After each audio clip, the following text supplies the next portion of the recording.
सत श्री अकाल साਰਿਆਂ की हालचाल मैं रंजीत सिंह एक बार फिर न्यू वीडियो। तो आज की वीडियो में हम बात करेंगे आईआरसीसी की तरफ से जो अपडेट आई है उसको अच्छे से डिटेल में ब्रेक डाउन करेंगे और आपको अच्छे से समझाएंगे जो ये न्यू रूल्स एंड रेगुलेशंस आए हैं स्पेशली फॉर इंटरनेशनल स्टूडेंट वो कैसे आपको अफेक्ट करेंगे और कैसे कैसे आपको जो चीज़ें करनी है वो। और दूसरी चीज़, जितने भी स्टूडेंट्स पब्लिक और प्राइवेट कॉलेज का जो टाइप है, जो भी पाथवे प्रोग्राम का जो भी सिनेरियो चल रहा है और जो स्टूडेंट सोच रहे हैं कि हम इसके थ्रू हम यहाँ कनाडा पहुँच सकते हैं, तो उनके लिए बहुत ही शॉकिंग न्यूज़ है। तो आप उसको ज़रूर सुने, मैं वीडियो के एंड में उसको चलाऊंगा और आप देखें।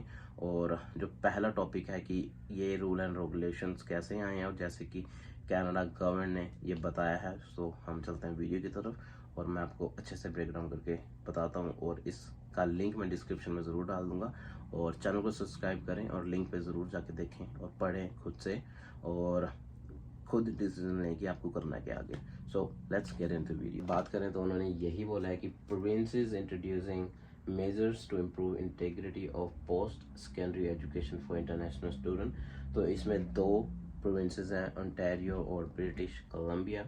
तो इन दोनों प्रोविंसेस में जो स्टडी को इम्प्रूव करने की बात की है फॉर इंटरनेशनल स्टूडेंट वो होगी। और सबसे बड़ी चीज़ उन्होंने बोला है कि जो ओंटारियो गवर्नमेंट है, ठीक है, और जितने भी working with the sector partner and the federal government to explore.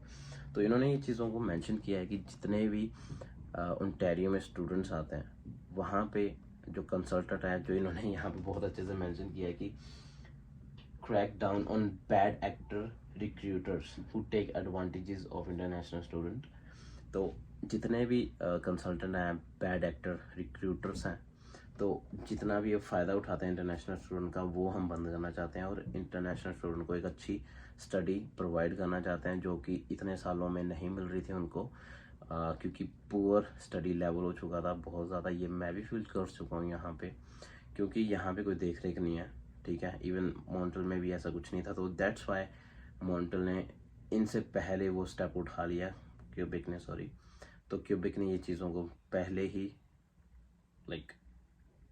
वो कर लिया, फेस कर लिया था इनको। तो वो सारों को बंद किया, प्राइवेट कॉलेजेस को। तो किसी भी प्राइवेट कॉलेज में TGWP नहीं है, तो वहाँ पर भी पुअर क्वालिटी ऑफ स्टडी थी, तो यहाँ पर भी वही सब था। तो वो चाहते हैं कि ये सब किसी भी स्टूडेंट के साथ ना हो। और दूसरी चीज़ यहाँ पे मैं मेंशन जो करना चाहता हूँ वो ये है कि पिछले साल 2013 में, पिछले साल 2023 में तो क्या हुआ था, कई सारे स्टूडेंट्स फेक स्टडी वीज़ाज पे आए, स्टडी परमिट्स पे आए, जो कि उनके द्वारा नहीं था, जो लेकिन उनके कंसल्टेंट के द्वारा थे। बिकॉज इतने सारे स्टूडेंट्स को उन्होंने भेज दिया था यहाँ पे और कनाडा गवर्नमेंट ने, इमिग्रेशन ने उनको भी एक्सेप्ट कर लिया था। आई डोंट नो हाउ, जो भी लूप होल था उन्होंने क्रैक कर लिया था कंसल्टेंट्स ने और स्टूडेंट्स को यहाँ भेज दिया था। और स्टूडेंट ने अपनी स्टडी भी डन कर ली थी। तो उसके बाद जब वो परमिट के लिए गए तो उन्होंने जब फाइंड आउट किया कि काफ़ी सारी चीज़ें जो फेक हैं, लेटर ऑफ एक्सेप्टेंस फेक था, काफ़ी सारी चीज़ें फेक उनको दिखी। तो फिर उसके बाद उन्होंने उन चीज़ों को कॉल आउट किया। देन उसके बाद काफ़ी सारी चीज़ें हुई जो कि इंटरनेशनल स्टूडेंट को सफ़र करनी पड़ी। पिछले साल बहुत सारा इसका बवाल उठा न्यूज़ चैनल्स पे, कनाडा में ओवरऑल हर जगह पे इसके धरने हुए, ठीक है ना, प्रोटेस्ट किया स्टूडेंट्स ने, काफ़ी सारे आए वहाँ पे। जो होते हैं MLAs, जो भी जो होते हैं जहाँ पे, ठीक है, तो वहाँ पे आए। तो काफ़ी सारी चीज़ें हुई। तो उन सभी चीज़ों को देख के फिर ये फेडरल गवर्नमेंट ने, आई गेस, इसको भी देखा होगा कि ये चीज़ें दोबारा ना हो, तो ये चीज़ों को उन्होंने अप्लाई किया।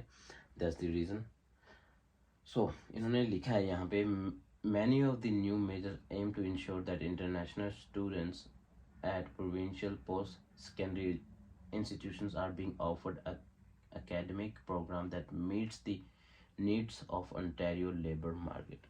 तो इन्होंने बोला कि जितने भी अगर आप कोर्सेज ले रहे हो, ठीक है, और प्रोविंस की इसमें इन्होंने बोला कि अगर आप प्रोविंस के अकॉर्डिंग कोर्सेज ले रहे हो, और ये प्रोविंस की भी एक जिम्मेवारी है कि अगर कोई भी स्टूडेंट कोई भी कोर्स ले रहा है तो वो जो ओंटारियो का लेबर मार्केट है उसके अकॉर्डिंग वो कोर्स है, उसके अकॉर्डिंग वो यहाँ पे आ रहा है, उसका अकॉर्डिंग वो इंटरेस्ट है कि वो यहाँ पे आके, अगर मानो अगर मैन्युफैक्चरिंग टेक्नीशियन जैसे मैं हूँ, अगर अल्बर्टा में उसकी वैल्यू ना होती, उसकी डिमांड ना होती, तो पीआर का मेरा वो सिनेरियो ना बनता, ठीक है। तो उन्होंने यही चीज़ को मेंशन किया कि जो जिस प्रोविंस में जिसकी डिमांड है उस तरह के कोर्स होंगे तो हम स्टूडेंट्स को बुलाएंगे, अदरवाइज हम नहीं बुलाएंगे। तो ये चीज़ को इन्होंने मेंशन किया कि अगर आप डॉक्टर वाला कोई प्रोग्राम, जैसे मेडिकल का कोई प्रोग्राम लेके आते हो, फॉर श्योर यहाँ पे उसकी वैल्यू बहुत है, और इनको डॉक्टर्स, नर्सेज और जितने भी मेडिकल में होती हैं चीज़ें वो चाहिए यहाँ पे। तो अगर आप वैसा कोर्स लेके आते हो तो फॉर श्योर आपको ये स्टडी वीज़ा देंगे। तो आप उस हिसाब से वो करें। जितने भी ये रूल्स एंड रेगुलेशंस के बाद ये निकालेंगे कौन कौन से कोर्सेज हैं जिसमें आप आ सकते हैं, जिसमें आपका इंटरेस्ट होगा और जिसमें आपके एकेडमिक्स और जितना भी आपका जो बैकग्राउंड है उस अकॉर्डिंग वो देख के वो आपको स्टडी वीज़ास देंगे। तो वो चीज़ इन्होंने मेंशन किया है इसमें। तो इसके साथ साथ उन्होंने एक और चीज़ को मेंशन किया है यहाँ पे। तो इन्होंने बोला कि the province says it will review programme with high number of student, international student, to ensure their quality so student can meet local workforce demands. मतलब ये है इनका कि वो रिव्यू करेंगे जितने भी स्टूडेंट्स आएंगे, इंटरनेशनल स्टूडेंट जितने भी एप्लीकेशंस देंगे कि हमें ये कोर्स चाहिए या वो कोर्स चाहिए, तो वो देखेंगे कि जितनी भी चीज़ें हैं, कितने स्टूडेंट इसके मतलब एट द एंड निकलेंगे, ठीक है। जितनी नीड्स है उतने स्टूडेंट्स हैं या उससे ज़्यादा हैं, तो उस हिसाब से वो मैनेज करेंगे सभी चीज़ों को। वो एट द एंड ये चाहते हैं कि अगर तुम निकलते हो वर्क परमिट के लिए तो एटलीस्ट आपको एक आइडिया हो कि आपने करना क्या है। तो वो चीज़।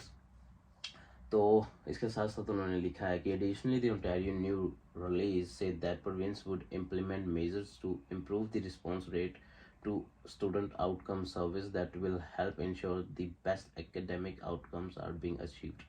तो ये चाहते हैं कि जितने भी ओंटारियो में ये रूल्स एंड रेगुलेशन से पास कर रहे हैं, तो ये चाहते हैं कि आफ्टर स्टडी, मतलब आप जब स्टडी परमिट पे होते हो उसके बाद जब आप निकलते हो वर्क परमिट के लिए, जब आपके हाथ में वर्क परमिट है, तो उसके बाद अगर आप अच्छी जॉब्स ले रहे हो, ठीक है, तो वो चाहते हैं कि आप अच्छी जॉब्स लो। अच्छी जॉब्स लोगे, आप टैक्सेस ज़्यादा दोगे, टैक्सेस ज़्यादा दोगे तो इनकी ऑलमोस्ट जीडीपी ऊपर जाएगी। तो ये चीज़ है, एट द एंड वो चाहते हैं कि हमें तो फ़ायदा तो हो। लोग कई हैं जो 50,000 से नीचे काम कर रहे हैं, तो लाइक पर एनम। तो वो चीज़ बोल रहे हैं कि वो भैया टैक्स दो, एट द एंड यही बात है। तो ये चीज़ ओंटारियो में ये चीज़ है। और दूसरी चीज़ आ जाता है, दूसरा पॉइंट हमारा यहाँ पे आ जाता है कि ब्रिटिश कोलंबिया में क्या हुआ। ब्रिटिश कोलंबिया में काफ़ी सारी चीज़ों को देखा उन्होंने, और वहाँ पे लैक ऑफ जो पुअर स्टडी वो लगा लो, ठीक है, वो वाला सीन था। तो उन्होंने ये चीज़ों को बोला कि हम क्वालिटी को बढ़ाना चाहते हैं इंटरनेशनल स्टूडेंट के लिए, ठीक है। और 2 साल का इन्होंने बैन लगाया है DIL जो भी डेजिग्नेटेड लर्निंग इंस्टीट्यूशंस पे। क्यों?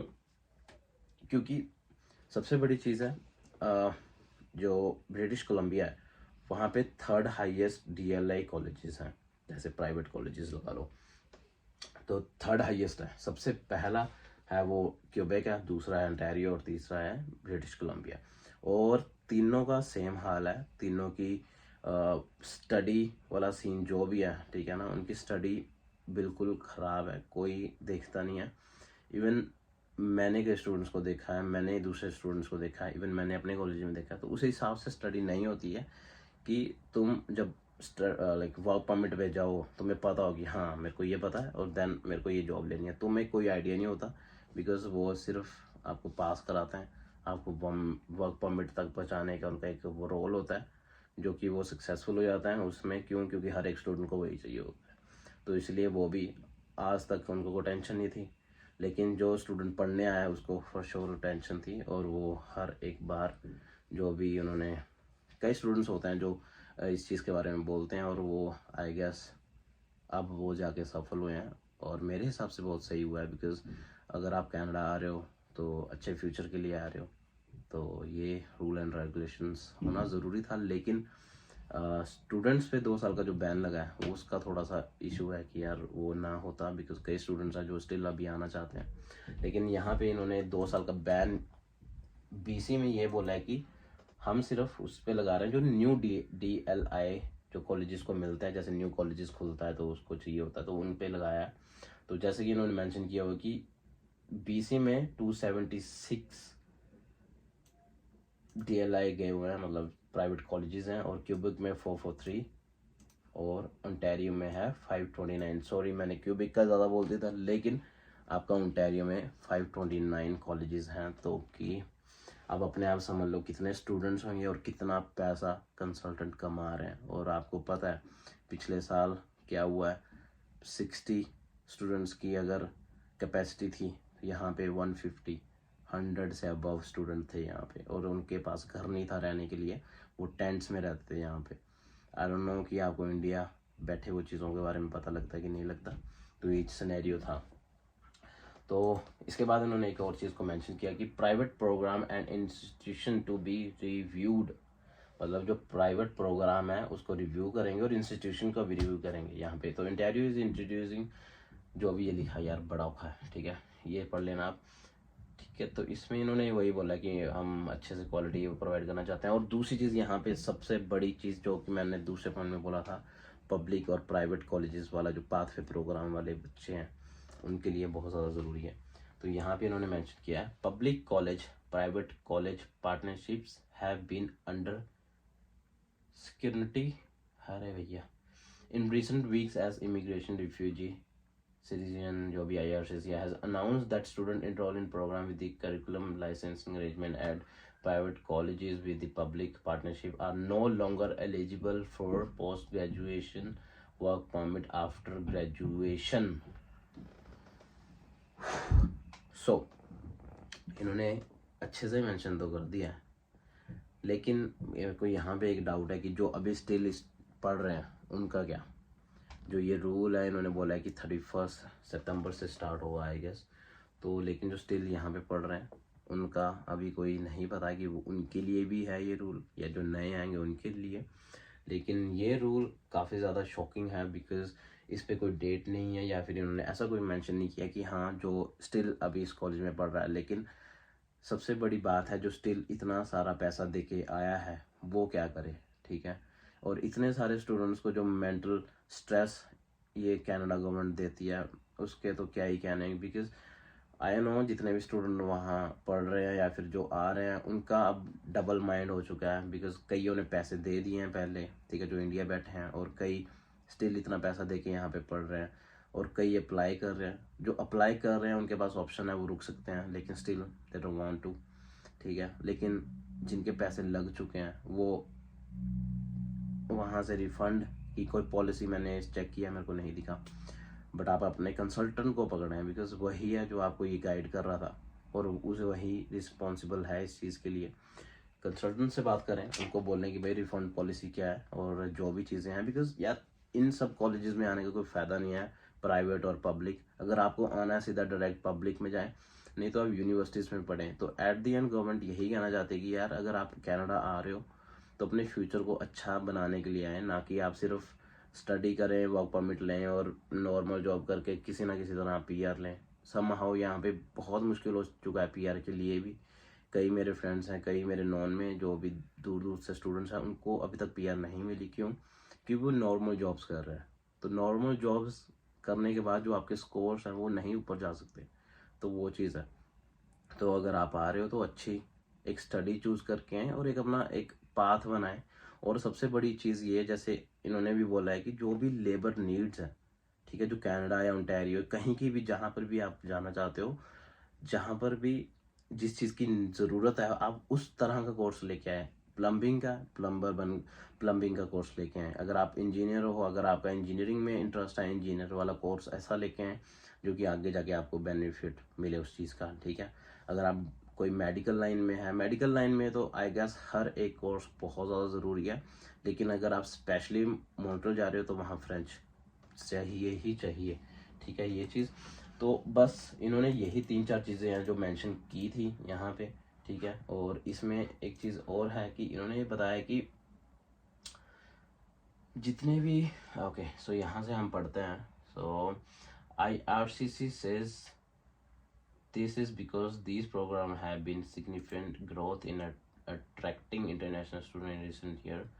though they have less oversight than public colleges and and can act as a loophole regarding PGWP eligibility। मतलब इनका कहने का मतलब जो मैंने अभी बोला है कि यार जितने भी प्राइवेट कॉलेजेस हैं वो टारगेट सिर्फ आपके PGWP के लिए ही करते हैं, आपकी स्टडी को टारगेट नहीं करते वो। और हमारा भी यही होता है कि हमें वर्क परमिट मिल जाए 3 साल का, हम PR ले लें हम बस। लेकिन एट द एंड आपको ये समझना पड़ेगा कि आपको आपके हाथ में कितने पैसे आ रहे हैं। अगर आपके हाथ में एक महीने का अगर 5 से 6 हज़ार डॉलर आए तो आप अपना सेव भी कर सकते हो, अपना घर भी भेज सकते हो, ठीक है। अपने पेरेंट्स को पैसे भेजोगे तो वो भी बहुत खुश होंगे। लेकिन अगर आप एक महीने का 2 हज़ार कमा रहे हो तो आप क्या सेव करोगे और क्या आप अपने घर भेजोगे, तो वो चीज़ सोचने की बहुत ज़्यादा ज़रूरी है। क्योंकि एट दी एंड तो पैसा मैटर करता है यार। यहाँ पे इतना हम झमेले में फंसे हुए हैं यहाँ पे, एट द एंड तो पैसा मैटर करता है। अगर आप पैसे ही नहीं कमा रहे यहाँ पे आके, आप नॉर्मल जॉब्स कर रहे हो, आपको जॉब्स नहीं मिल रही है, तो फ़ायदा क्या है उस चीज़ का। आपको जॉब्स नहीं मिल रही है क्योंकि हम उस तरह से एजुकेट नहीं किया हमने खुद को, ना हमें मतलब उस ऐसे इंस्टीट्यूट में जाने का मौका मिला। क्यों? क्योंकि ना हम पढ़ना चाहते थे और फिर हम एक्सपेक्ट करते हैं कि यार हमें कोई अच्छी जॉब मिले, तो ऐसा नहीं होता। तो ये सभी स्टूडेंट्स को नहीं, ये मैं खुद को भी बोलता हूँ कि यार अगर कुछ करना है तो you have to work on it, कि आपको कोई भी ऐसा कुछ करना पड़ेगा कि हाँ जो आप थोड़ा सा डिफरेंट करो दूसरे लोगों से, और क्योंकि आप आगे पहुंच सको इसलिए। तो इन्होंने एक और चीज़ को लिखा है, British Columbia notes that it will be conducting reviews of private degree program. It will also enforce higher standard of assignment criteria for degree quality, demonstrated labor market needs of graduates, appropriate resources and student supports। So British Columbia में भी यही है कि उन्होंने काफ़ी चीज़ों को note किया है, तो ये सारी चीज़ों को इम्प्रूव करना चाहते हैं। वही लेबर मार्केट, मतलब सेम सेम रूल्स हैं जो भी दोनों तरफ से हैं। तो बस ये चाहते हैं कि अच्छे से वो पढ़ें, ठीक है, अच्छे से जो प्रोविंस है वो भी अच्छे से कोर्सेज निकालें, अच्छे से रिव्यू करें और अच्छे से स्टडी प्रोवाइड कर सके स्टूडेंट्स को, वो चीज़। और दूसरी चीज़ यहाँ पे इन्होंने बोला है कि students enrol in private training institution in BC will also needs to meet minimum language requirement.